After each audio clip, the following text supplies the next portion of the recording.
So let's start in a bit.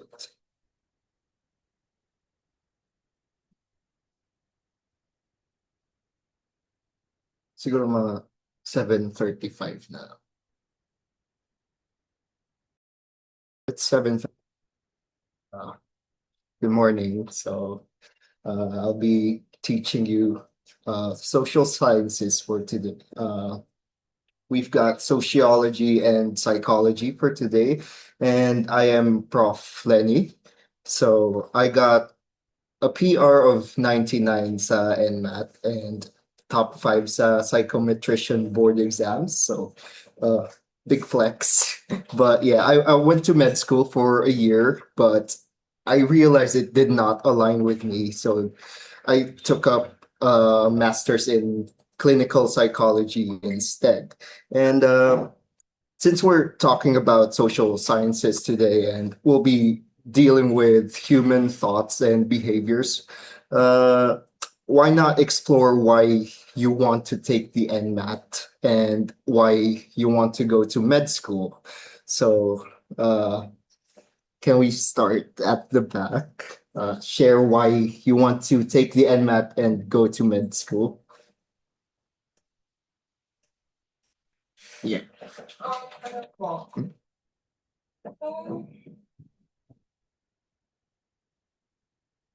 Bali po nung ano pa lang po ako, starting elementary po. Yun na po yung dream ko. So, kaya po nag-take ako ng pre-med na pharmacy po. Yun po. Tsaka, na-active po, parang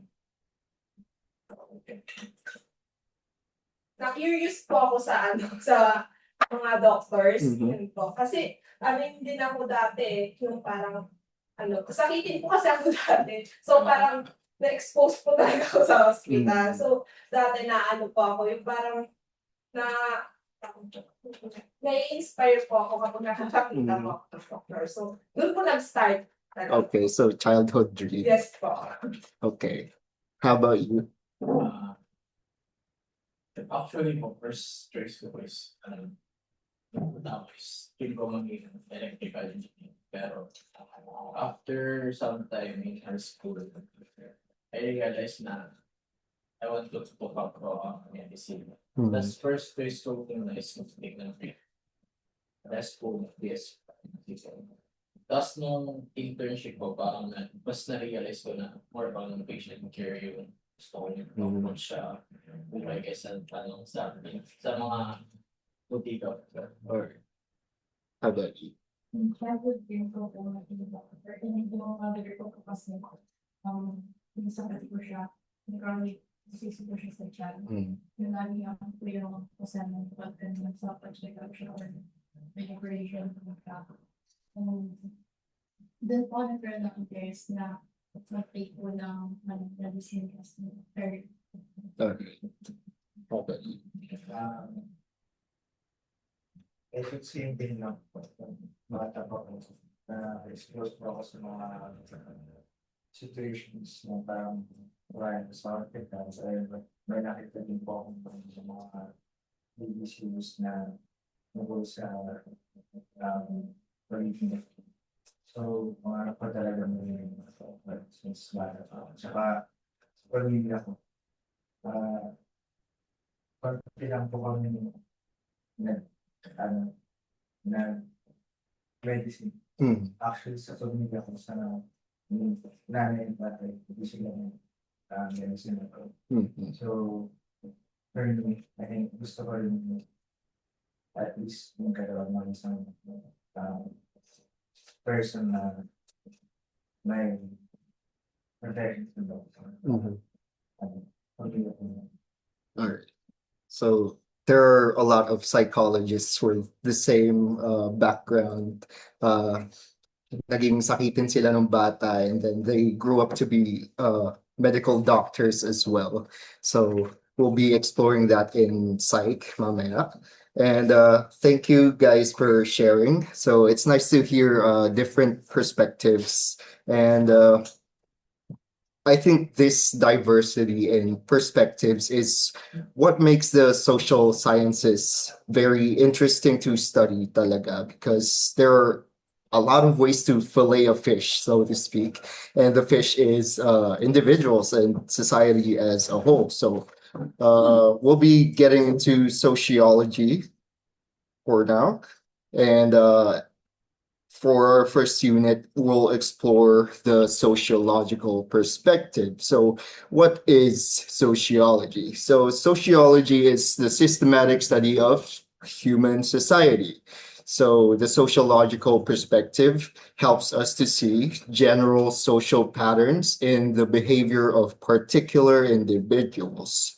So, it also encourages us to realize that society guides our thoughts and deeds, to see the strange in the familiar. So basically, sociology looks at the bigger picture. It looks at society as a whole. It looks at groups and how they function. So uh, why is this important? So sociology is considered a social science because it uses the scientific method to study society and human interactions. So sociologists do all of these stuff, observe social behavior systematically, formulate hypotheses, collect data, analyze evidence, and draw conclusions based on empirical findings. So it's considered a soft science because people and culture change all the time, and there are a lot of ways to measure things. But if it quacks like a duck and walks like a duck, and you have ways to study it systematically like a duck, then it is, by many measures, a duck, or in this case, a science. So sociology is a science because it uses the scientific method. Now, what's the difference between psychology and sociology? So psychology focuses on the individual. Meanwhile, sociology studies systems and groups and society as a whole. So psychologists ask, why does this person behave this way? Meanwhile, sociology asks, how does society influence this person's behavior? So instead of asking what motivates this person, sociology asks, what social forces make people more or less likely to pursue medicine, for example? So I want you guys to answer, which field do these questions fall under, psychology or sociology? So for the first one, how do social institutions and inequality shape the opportunity to attend medical school? Is that psychology or sociology? That is sociology, because it deals with social institutions. And for the second one, what personality traits or interests lead students to choose med school? Is that psychology or social? It's psychology because it focuses on individuals. It focuses on personality traits or interests, and that is an aspect of the individual psyche. Next, for the third one, how do motivation and cognition influence these decisions? That is also psychology because motivation and cognition are parts of a person's psyche. Next, what social factors influence people to choose medicine? That is sociology because it focuses on social factors, society as a whole. So here are some important terms to remember. A society is a group of people who share a common territory, culture, institutions, and systems of interaction. So there are a big group of people who have shared beliefs, shared systems, shared culture, and social relationships are the backbone of society. So these are interactions between individuals and groups. Meanwhile, social institutions are organized systems that meet the basic needs of society. So here's a quick background on sociology. Three major social changes during the 17th and 18th centuries shaped the development of sociology. So the first one is the rise of a factory-based industrial economy, aka the Industrial Revolution. The second one is the emergence of large, thriving cities in Europe. And the third one is political changes, including a rising concern with individual liberty and rights. So the French Revolution symbolized this dramatic break with political and social tradition. So here are some major figures in sociology. We have the father of sociology, which is Auguste Comte. And then we have Herbert Spencer, who applied evolutionary theory to society. And he said that the fittest will survive society, and that will influence society to become better. And he coined the phrase survival of the fittest, not Darwin. His theory was based on Darwin, but he actually coined the phrase survival of the fittest. And then next we have Karl Marx, very iconic. He claimed that society is shaped by economic conflict between classes, so class struggles. And then we have Emile Durkheim, which was the first to use statistic in sociology. He is the father of modern sociology, but the father of sociology as a whole, as a study, that is Auguste Comte. And then next we have Max Weber, which studied the meanings behind social action. And then we have Georg Simmel, which studied micro-level interactions. So for the sociological theory, let's get into what a theory is first. So a theory is a statement of how and why specific facts are related. So it's a collection of facts and laws and hypotheses. And the goal of sociological theory is to explain social behavior in the real world. So there are three major theoretical frameworks that dominate sociology. The first one is structural functionalism or consensus theory. The next one is social conflict approach. And the third one is symbolic interactionism. So let's get into these three. The first one is structural functionalism or consensus theory. So in structural functionalism, it states that society is a system of interrelated parts that work together to maintain stability or equilibrium. So society is held together by many different parts that work together. So every institution has a function that contributes to social order. And here, society is like a body, and each organ or institution has a specific job. It keeps the body together.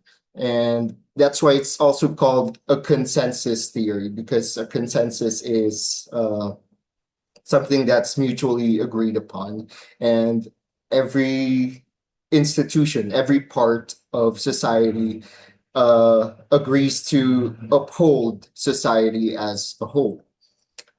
So in structural functionalism, our lives are guided by social structures, and each social structure has social functions or consequences for the operation of society as a whole. So some key figures here are Emile Durkheim, Talcott Parsons, and Robert K. Merton.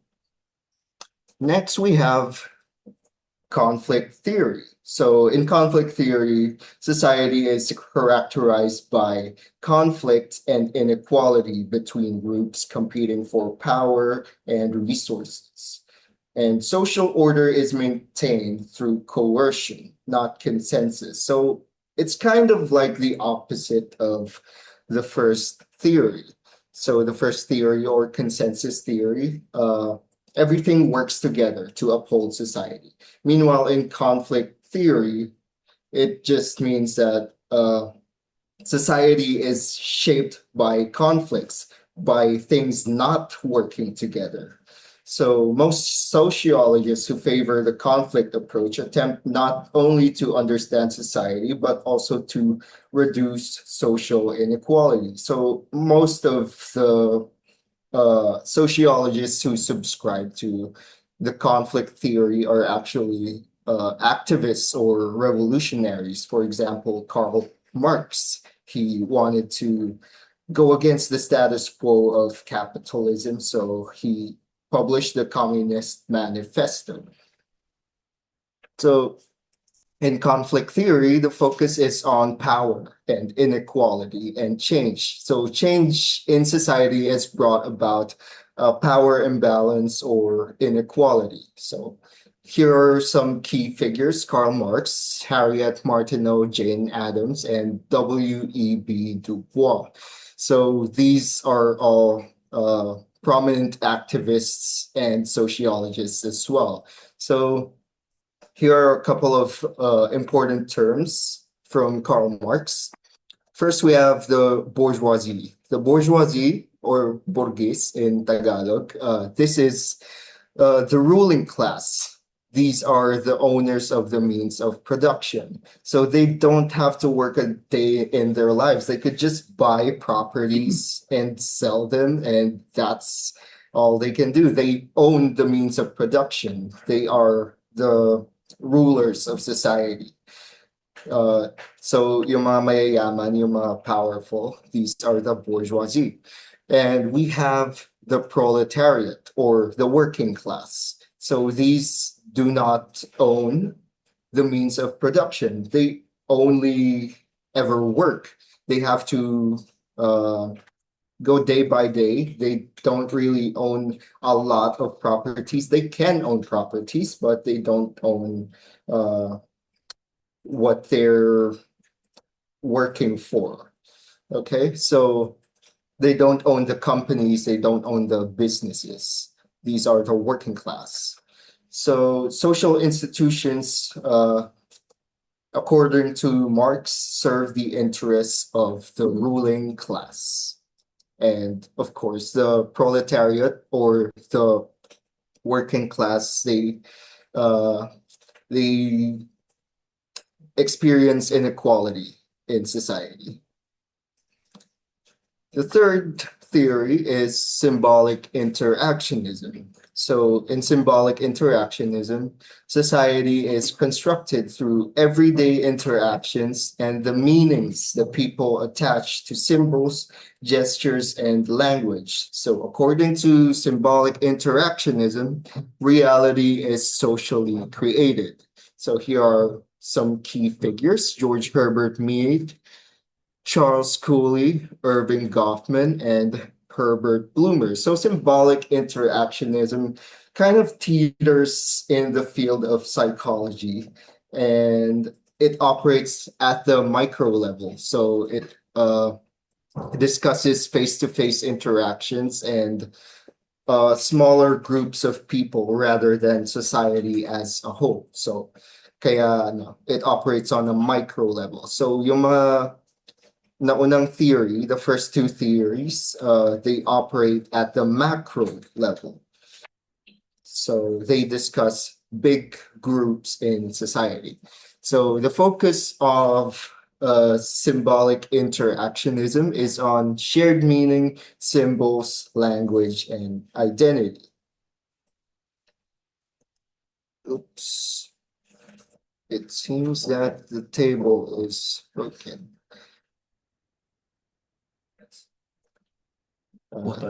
Yes.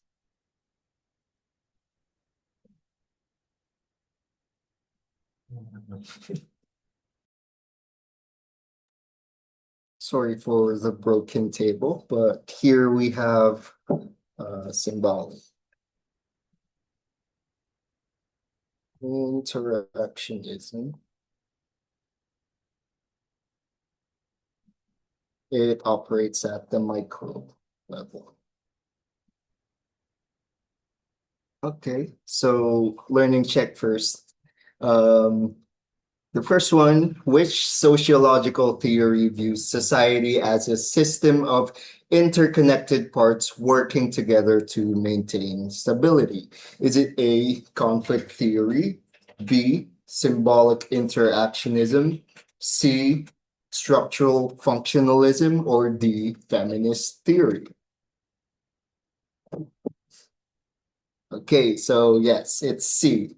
So feminist theory is actually a branch of conflict theory. So that is part of conflict theory. And conflict theory, well, we'll see. Which theory focuses primarily on face-to-face interactions and the meanings people attach to symbols? Is it A, structural functionalism, B, conflict theory, C, symbolic interactionism, or D, feminist theory? Yep, it's C, symbolic interactionism. So it operates at a micro level. So number three, all of these sociological theories analyze society on a macro level, except it's still C, symbolic interactionism. So number four, who is known as the father of sociology? Is it Auguste Comte, Emile Durkheim, Karl Marx, or Max Weber? It's Auguste Comte. That's the father of sociology. So next we have culture. So every society has its own way of life. So the food we eat, the language we speak, the holidays we celebrate, even the way we greet one another, these are all influenced by culture. So what is culture? It's the totality of learned, socially transmitted beliefs, values, norms, symbols, and practices shared by members of a society. So culture is learned and it's not inherited. It's shared and collective. It's transmitted or passed down from generation to generation, and it is cumulative. And culture shapes how people think, how people behave, how people communicate and interact with others. And at the same time, culture exists because people live together in a society. And although culture and society are closely related, they are not the same. Culture is a part of society. It is the society's shared beliefs and symbols and behaviors.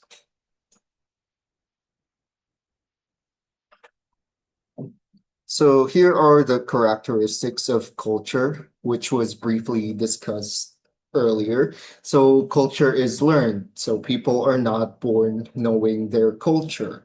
They have to learn it from their successors, their, I mean, predecessors. And then culture is also shared among members of a society. So culture is also symbolic. It depends on symbols that carry shared meanings, and culture changes over time, and it helps people adjust to changing environments. So culture is everything that humans add to nature. So your instinct to eat, for example, that is nature. But what you eat, how you eat it, when and with whom, that's culture. So there are two main components of culture. We have material culture, which includes the physical objects created by society. For example, yung mga bahay kubo or kalesa, these are material objects that represent our culture. These are prominent in our culture because they are what were available to our ancestors. And these were just passed down from one generation to the next. And next, we have non-material culture. So, well, it kind of explains itself. It's not tangible. These are ideas and shared understanding. So, for example, yung Uy, Philippines, our patriotism, our nationalism, these are shared ideas only. These are non-material. So there are many elements of non-material culture. We have values, beliefs, and norms. So values are shared ideas about what is considered good, important, or valuable. So for example, we have honesty, respect, and compassion. Other values of Filipinos include siguro respect for elders. That's one of them. And beliefs, these are ideas or convictions that people accept as true. For example, religious beliefs and scientific beliefs and beliefs about health. And from culture to culture, people vary in their belief systems. And next, we have norms, which are expected standards of behavior within a society. So ito yung mga nakikita mo sa behavior ng iba. We have here folkways, mores, laws, and taboos. So let's discuss the type of norms. So folkways are customary behaviors for everyday situations. So violating a folkway usually results in mild social disapproval. They don't really jail you for violating folkway, and they don't really make you a social outcast if you violate a folkway. So folkways are just mild. These are just mild customs. So for example, saying po and opo and saying thank you and removing your shoes before entering some homes. They're not gonna berate you for it, but they might meet you with a frown or mild social disapproval. Meanwhile, mores, they're more uh, they're more heavy sociologically. Mores are norms that reflect society's moral values. So mores, they are moral values. So violating mores is viewed as more serious than violating folkways. So some examples of mores are cheating on exams and cheating on your partner and disrespecting your parents. Uh, that's gonna that's gonna have a more heavier uh, social impact on you. If you cheat on exams, you'll be labeled a cheater. If you cheat on your partner, you'll be labeled a cheater, and that's gonna affect your way of living because you violated a moral code of your society. Next, we have laws. Laws are a subtype of more.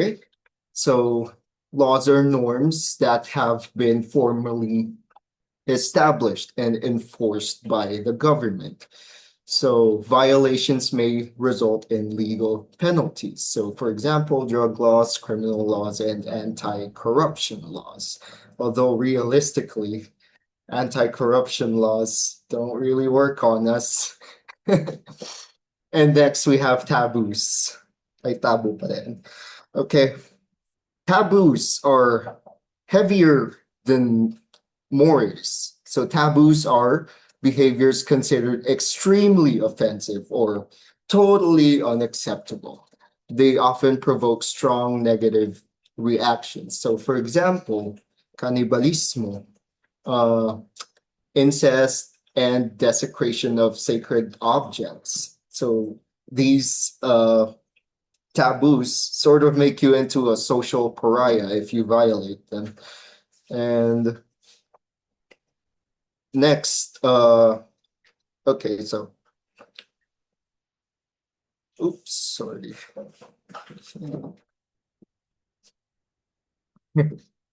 What happened? So basically, folkways are the mildest, mores are heavier than folkways, and taboos are the heaviest. So another aspect of society that is important is symbols. So symbols are objects, words, or gestures or images that carry shared meanings. So, for example, um, the first symbol, what does it represent? That is peace. And the next one represents medicine. And the third one represents marriage. So basically, symbols are anything that carries meaning in a culture. Next, we have language. So a language is a system of shared symbols, enabling communication, vehicles of culture transmission. So language, pretty self-explanatory. And another aspect of culture is cultural diversity. So different societies develop different cultures because they experience different histories, environments, religions, and social conditions. So some examples of things that we can differ on are greeting customs and food preferences, clothing styles, family structures, and marriage traditions. So some aspects of culture that are acceptable and common to us are not acceptable and not common in others. So what does cultural diversity bring upon? So it can bring upon ethnocentrism. So ethnocentrism is the tendency to judge another culture using the standards of one's own culture. So you may believe that your own customs or traditions are superior. So if you're overly proud about your culture and you reject other cultures and you see them as inferior or barbaric, that is ethnocentrism. So it can lead to a number of negative things, such as xenophobia, colonialism, and prejudice. So you may judge other cultures negatively automatically just because they're not part of your culture. Now, the opposite of ethnocentrism, we have xenocentrism. So in xenocentrism, well, it's the opposite of ethnocentrism. You believe that foreign cultures are superior to your own. So, for example, yung mga hardcore otaku, yung mga weeaboo, uh, they usually see Japan's culture as superior in all ways, and they reject everything about Filipino culture. So that is xenocentrism. Next, we have cultural relativism.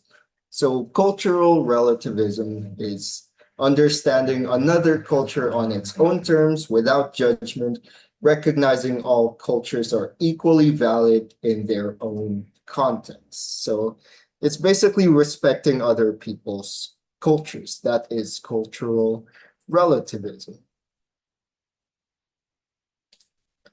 Another part of culture is a subculture.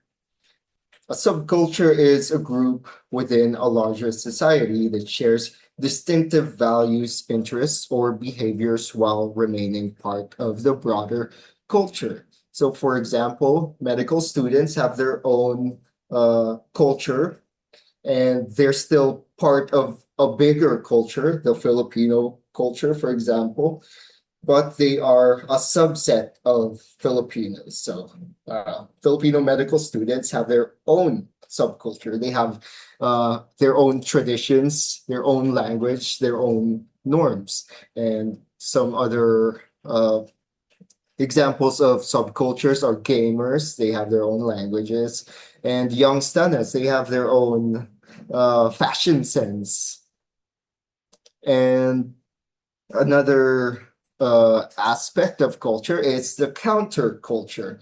This is a subculture, so it's a subset of a subculture that actively rejects and opposes the dominant culture's values. So, for example, punks and some activist groups, they go against what is socially acceptable in our culture.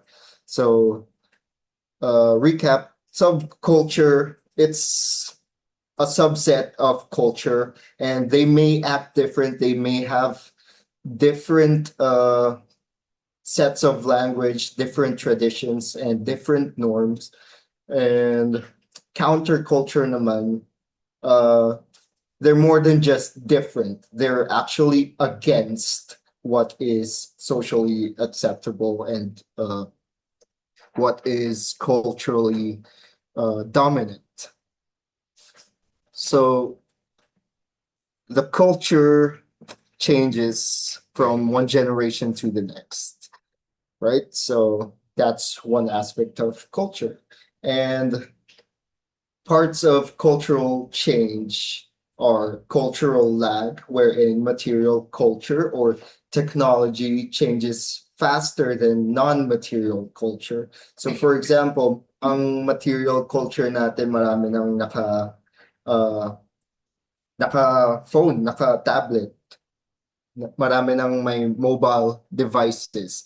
But our non-material culture still hasn't changed very much. So our laws didn't have like cyberbullying laws at first when we first adapted mobile devices and computers and the internet. So there is a cultural lag there. So when material aspects of a culture evolve faster than non-material culture, that's cultural lag.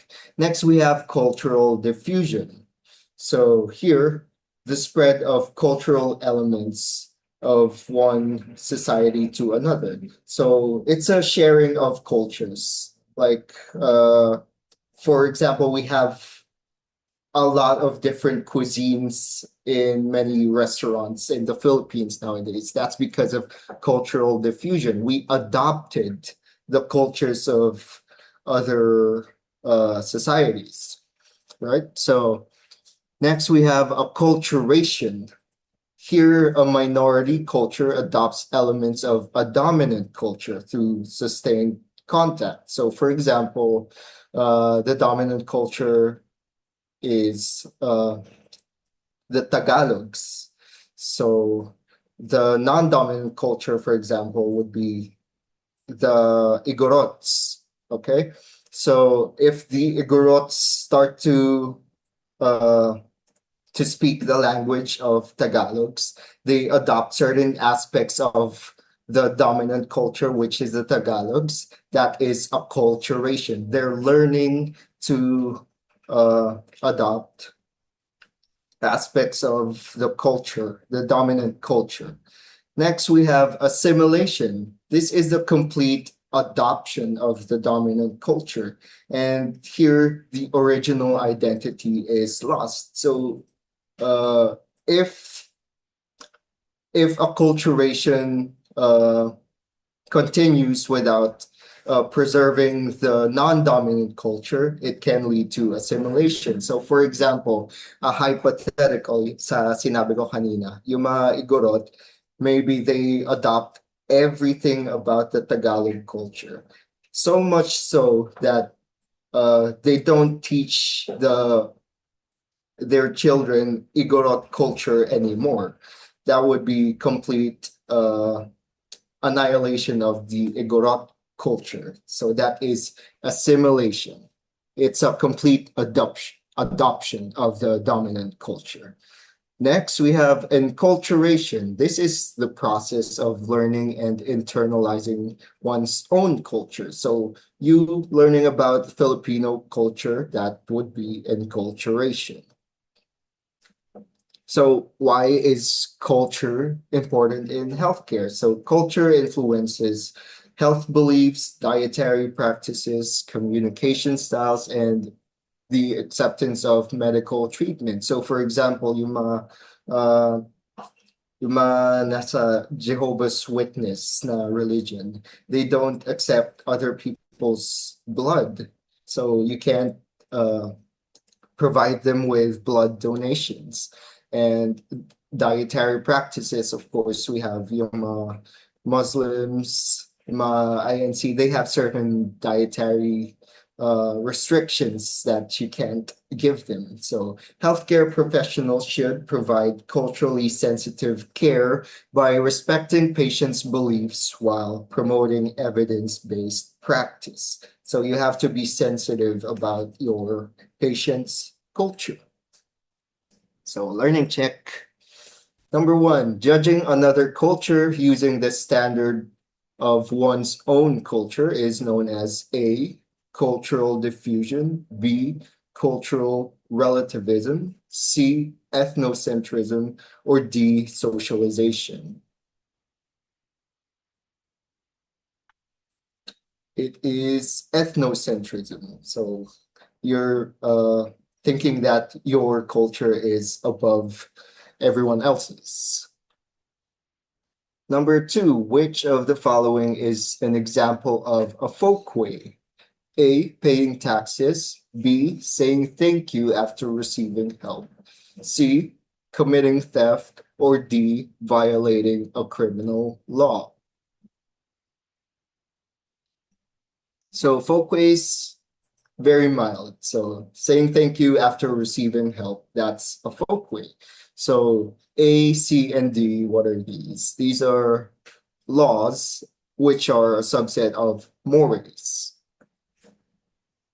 Number three, a group of medical students who develop their own traditions, terminology, and shared experiences is an example of A, counterculture, B, society, C, folkway, or D, subculture. Yep, it's subculture. So counterculture, not the same as subculture. Counterculture goes against the dominant culture. It actively opposes the dominant culture. Meanwhile, subculture, it's just different. Okay, so for the third unit, we have socialization. Sira na naman ang table.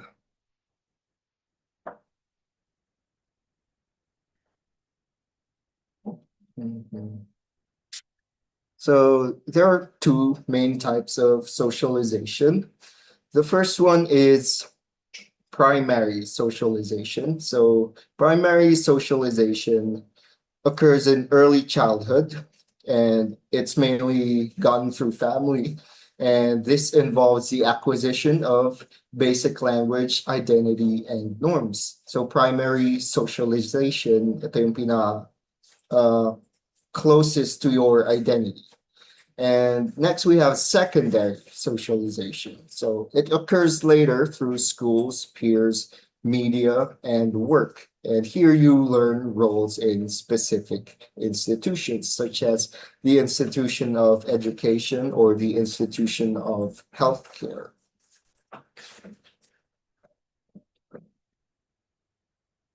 So here are more types of socialization. We have anticipatory socialization.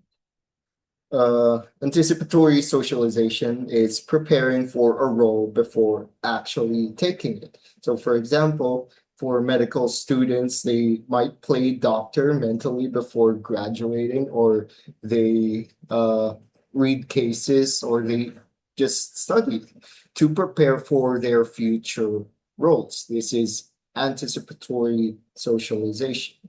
Next, we have re-socialization. So this is discarding old norms and learning new ones, usually in a total institution. So what's a total institution? According to Goffman, this is a closed setting where all aspects of life are controlled. So for example, we have prison, the military, and a psychiatric hospital under court order. And we also have monasteries. So they adopt a totally different set of rules in these total institutions. So how do we internalize socialization? So according to Charles Cooley, we have the looking glass self. So a looking glass is basically a mirror. So this explains how individuals develop their self-concept through social interactions. And the core idea here is our self-image is a reflection of how we think others see us. So it develops in 3 steps. The first step is that we imagine how we appear to others, how our actions appear to others, how our behaviors and ways of speaking appear to others. And the next step is that we imagine their judgment of that appearance. So for the first step, for example, I am using my phone during class hours. And the next step, we imagine how other people judge that behavior, right? So we might think that other people might think we're slacking off or just playing on our phones. And step 3 is when we develop our self-feeling of pride or shame based on that perceived judgment. So, for example, you think that other people might judge you negatively for using your phone during class hours. So, you develop a self-feeling of shame. So, you internalized how you were socialized. That is the looking glass self. Next, we have George Herbert Mead, and he theorized the social self, or the I and the me. So, according to Mead, the self emerges through social interaction and not biology. So he differentiated between the I and the me. So the I is a spontaneous, impulsive, and unsocialized self. It's everything that you do spontaneously. It's everything that you want to do spontaneously. And the me is a socialized self. This is the more controlled self. This is the self that you adjust according to how you were socialized. So it is the internalized expectation of others, and the the me is sort of like the super ego in psychology, and the I is sort of like the id, right? So behavior results from the interaction between these 2 components. So, alin ba yung nangingibabaw sa self mo? Is it the I or the me? Is it the spontaneous self or the self that's socialized, that has learned the rules? And the generalized other, meanwhile, is the internalized composite or collection of what society expects from us. Wait,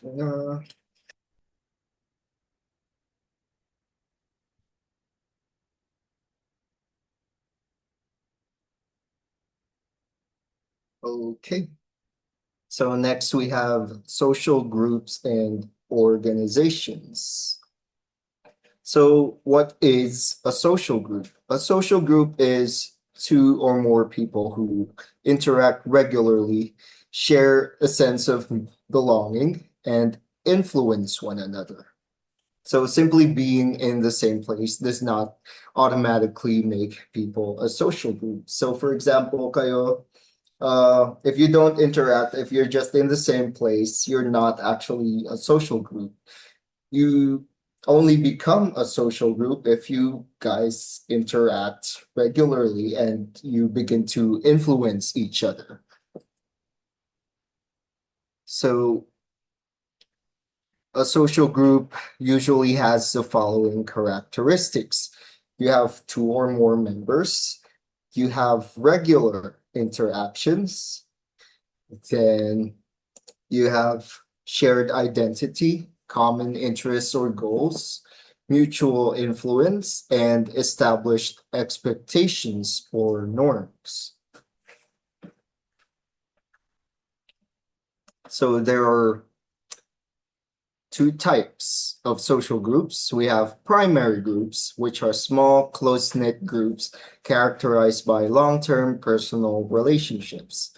And these are emotionally meaningful and often involve face-to-face interactions. So some examples of primary groups are your family or your close friend group. And next we have secondary groups. So secondary groups are larger and more formal.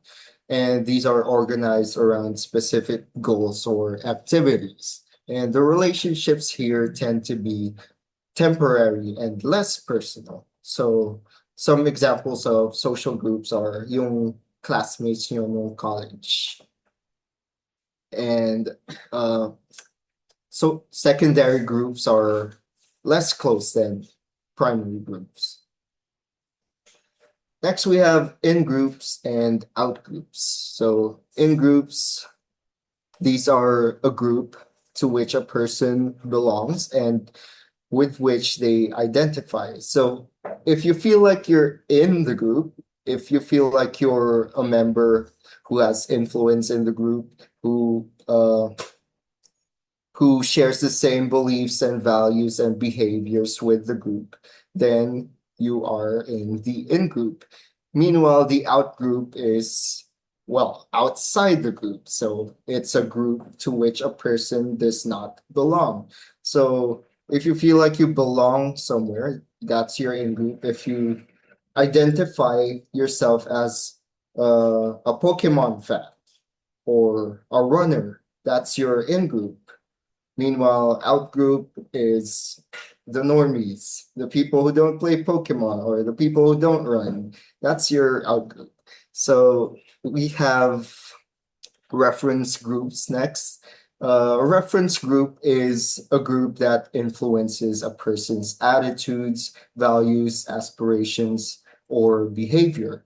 So in-groups and out-groups are just examples of reference groups. Okay, so here people may compare themselves to or model their behavior after members of the reference group. So for example, a certain subculture like the Goths, they can be your reference groups. You can adopt their attitudes, their values, their behaviors, and you don't necessarily have to be part of that group.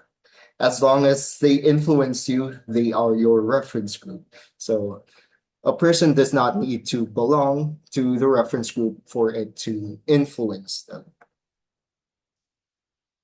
And another group, we have formal organizations. A formal organization is just a structured group created to achieve specific goals.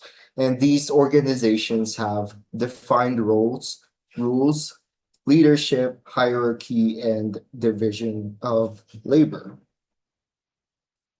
So there are many types of formal organizations. First, we have utilitarian organizations, which are focused on tangible benefits like earning money or getting things done, getting tangible items. So, for example, we have companies and businesses. Next, we have normative organizations. So here, people join voluntarily, not because they want to get something from the organization, not because they want to earn money, but because they share common values or interests. So, for example, we have Pokemon groups, volunteer organizations, and religious groups.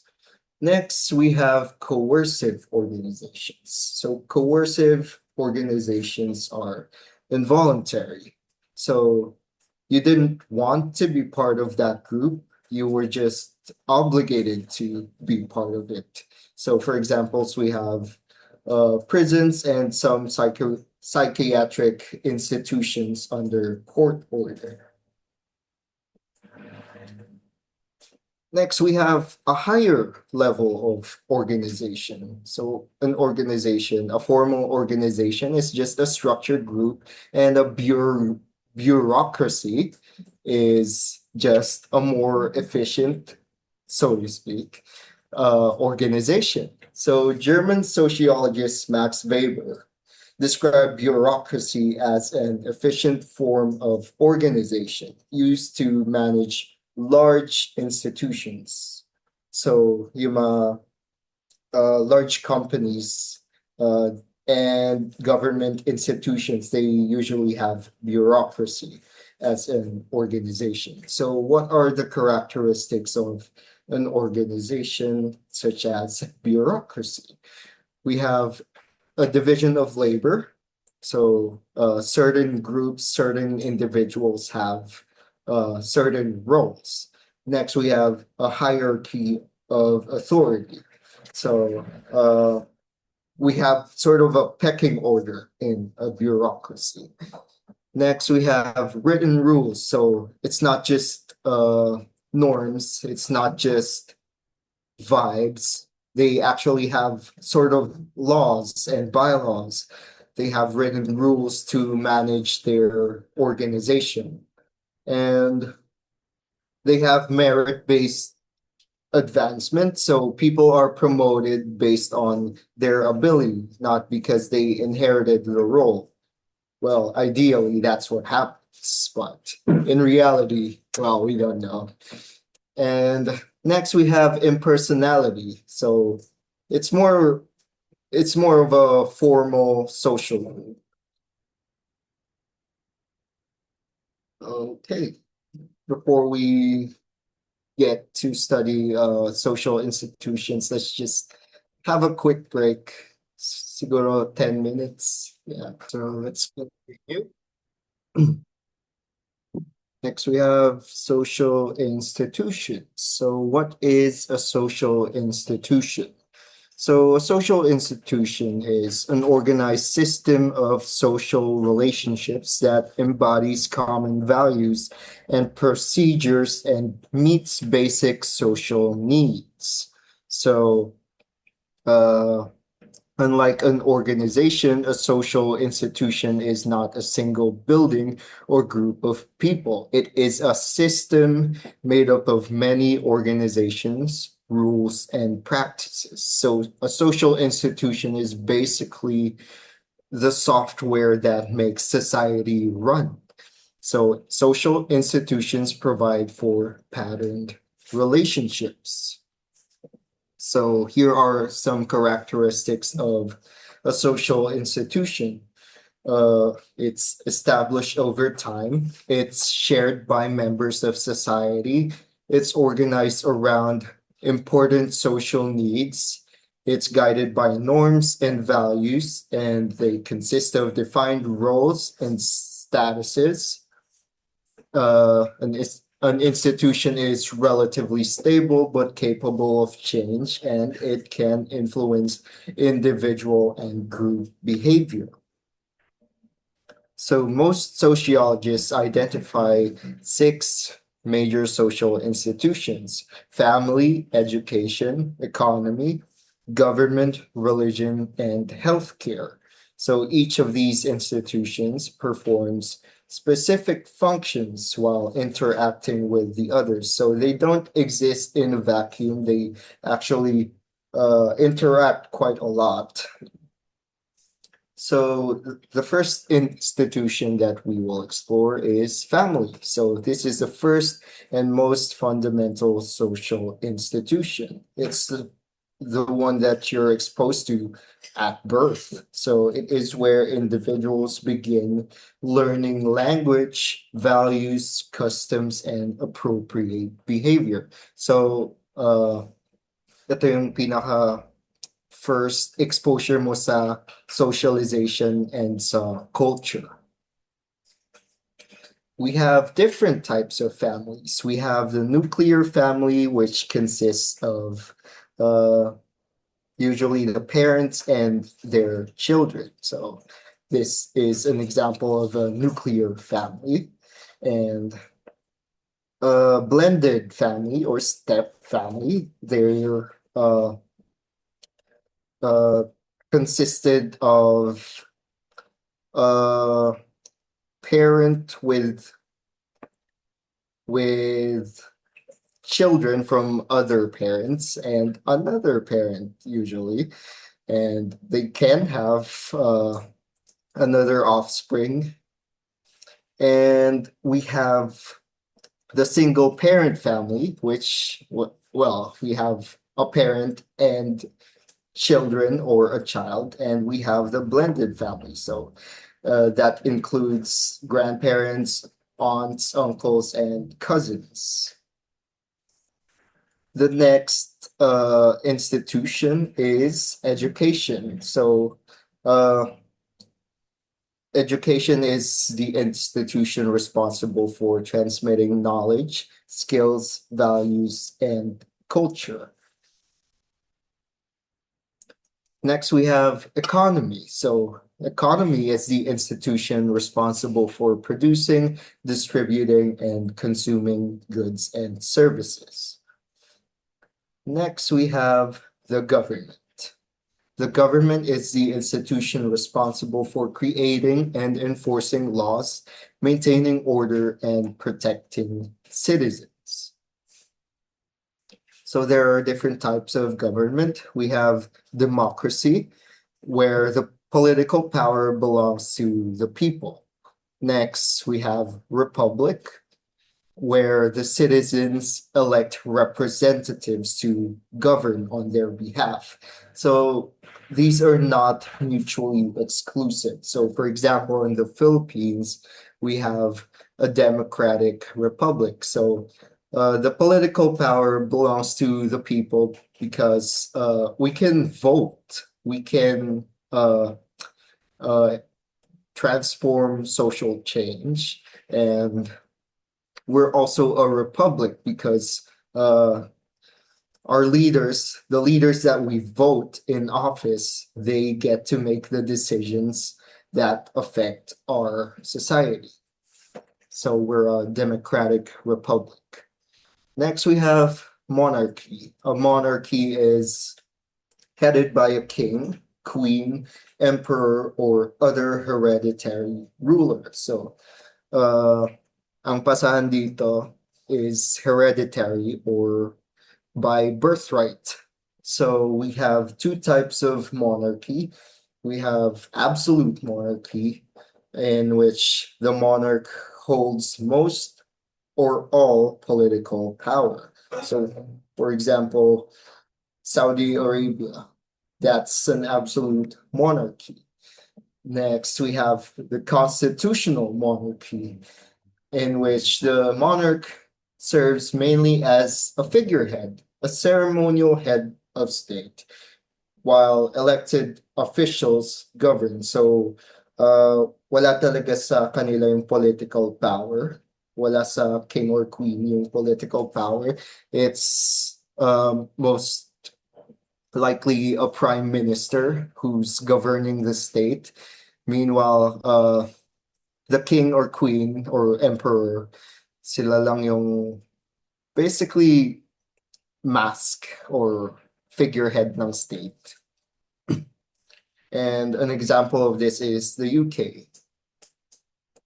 So a dictatorship naman, here one person or a small group holds power with little or no public participation. Meanwhile, authoritarian governments, they concentrate power in a leader or ruling group while limiting political freedoms. And some institutions and elections may still exist, but political competition and civil liberties are often restricted. So authoritarian, it's like dictatorship light. So they still have some civic freedoms and they still can vote, but mostly parang dictatorship na rin siya because power is concentrated in a leader or a ruling group. Next, we have totalitarian governments. Totalitarian governments, ito, Ito na yung pinakamalala. So they seek to control nearly every aspect of public and private life. So it's more controlling than authoritarian governments. So there's no voting, there's no civic liberties. Everything is controlled by whoever's in power. Next, we have a theocratic government. So here, religious leaders govern or write laws based primarily on religious principles. Meanwhile, oligarchy, power is held by a small elite group of people. So just the rich families, the rich and powerful elites.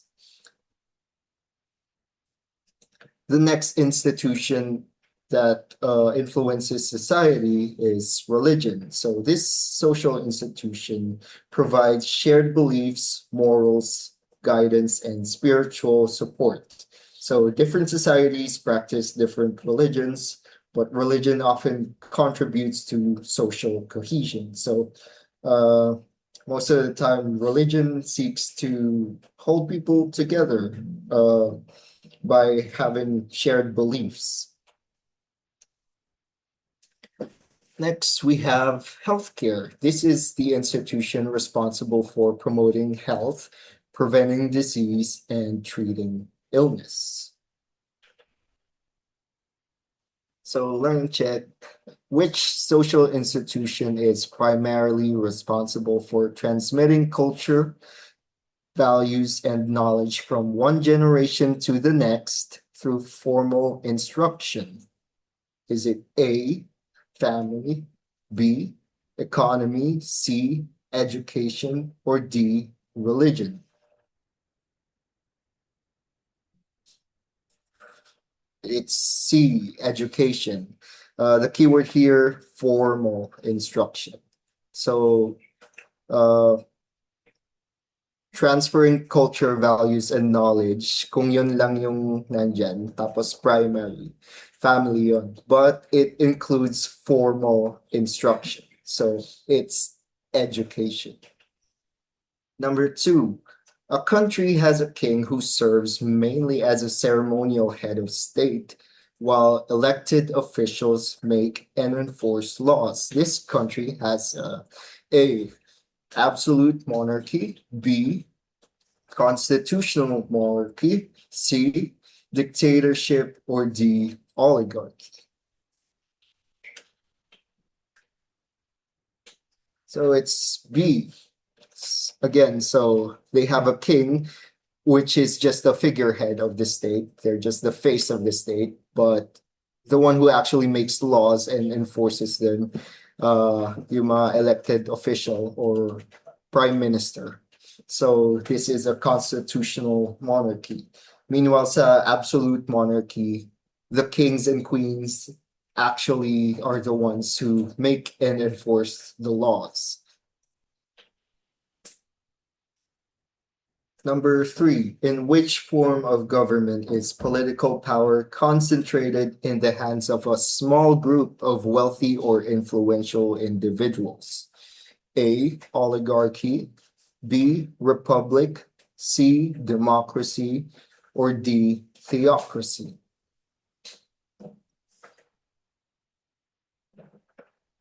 So it is A, oligarchy. So small group of wealthy or influential individuals, that's oligarchy. But if it's just one small group or one powerful ruler, that would be a monarchy. Okay. Hold on.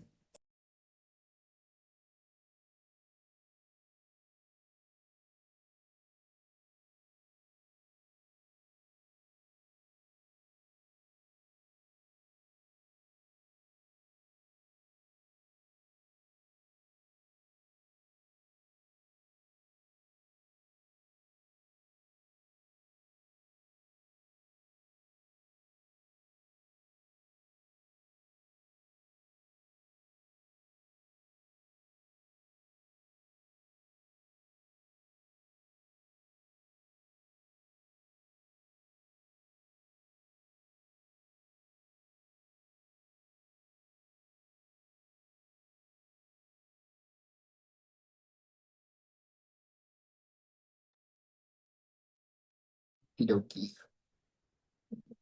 So next we have social stratification and inequality.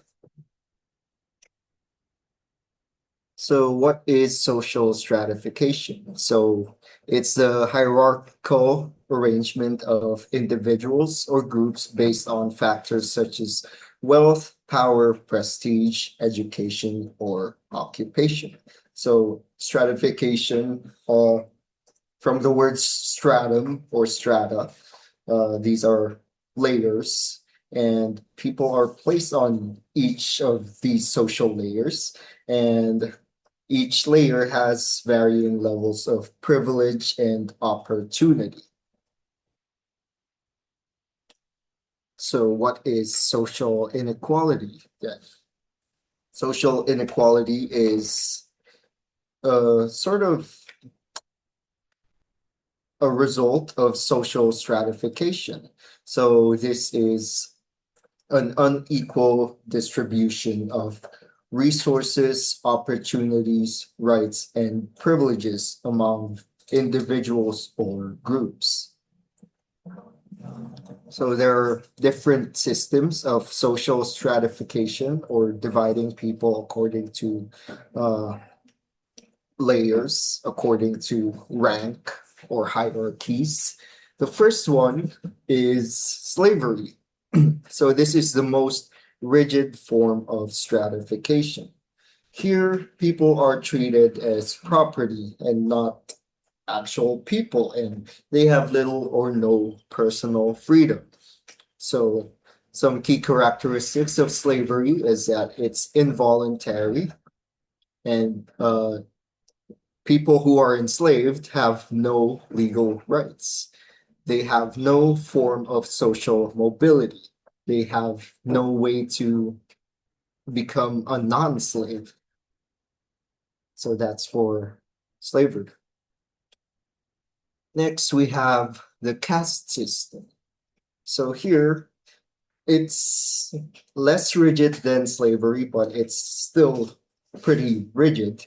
So it's a rigid social hierarchy in which status is determined by birth. So individuals generally cannot move from one caste to another, and status here is inherited.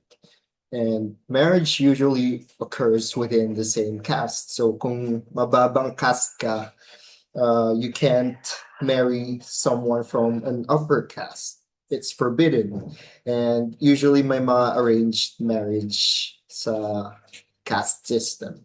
So occupation may also be determined by birth. So if you're a farmer, your children will likely be farmers, and that's where your family stays, that caste.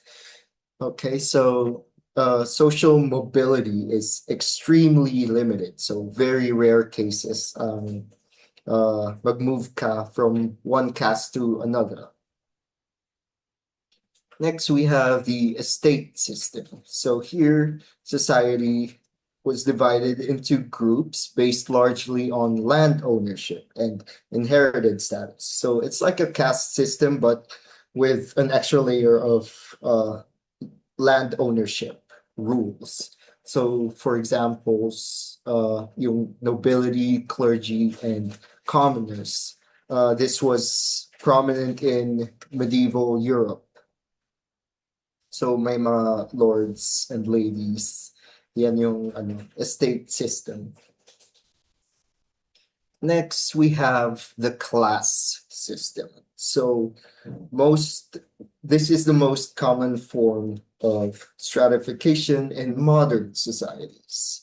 So unlike caste systems, social class is based largely on income, occupation, education, and wealth.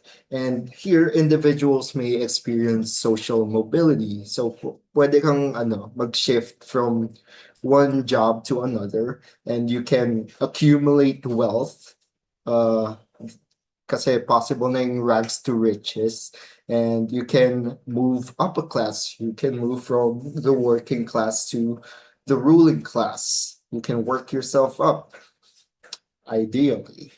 But it doesn't always happen. So next we have equality versus equity. So equality, this is where everyone receives the same resources regardless of individual needs. And equity naman, resources are distributed according to need so that everyone has a fair opportunity to succeed. So equality, everything is given equally. Meanwhile, in equity, it's given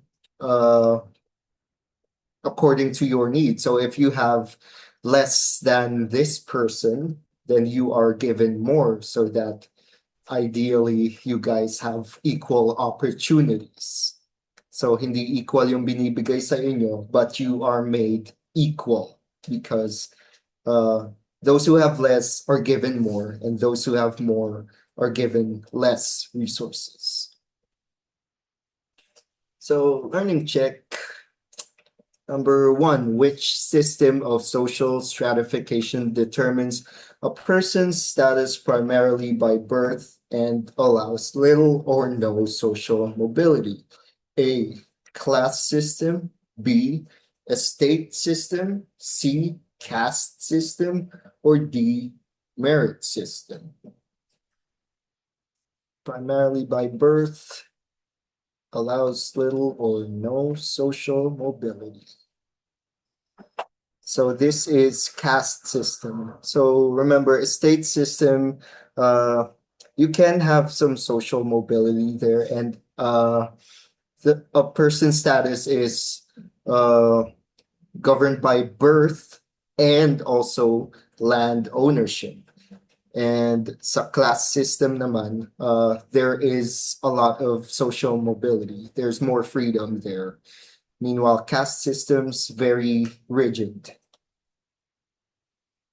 Number two, giving every patient the same amount of healthcare resources regardless of their medical condition reflects A, equity, B, equality, C, social mobility, or D, social stratification.